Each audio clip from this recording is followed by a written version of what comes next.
प्राणदा अपानदा व्यानदा वर्जोदावरिवोदाः अन्यांस्ते अस्मत्तपन्तु हेतयः पावको अस्मभ्यग्नो शिवो भव। चतुष्कोणमण्डलं कृत्वा तदुपरि नैवेद्यपात्राणि धायेत गायत्रीमन्त्रेण पात्राणि प्रोक्षयेत। सत्यन्वर्तेन परिघिञ्जामि धेनुमुद्रयाममृतीकृत्य ग्रासमुद्रया।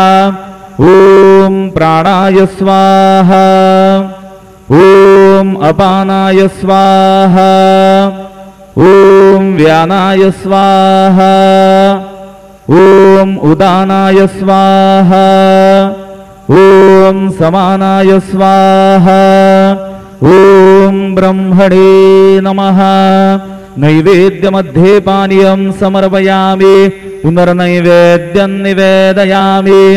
ॐ प्राणाय स्वाहा ॐ अपानाय स्वाहा ॐ व्यानाय स्वाहा ॐ उदानाय स्वाहा ॐ समानाय स्वाहा ॐ ब्रह्मणे नमः।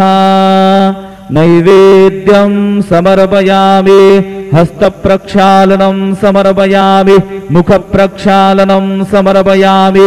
शेषोपचारार्थे प्रार्थनापूर्वक नमस्कारं करोमि।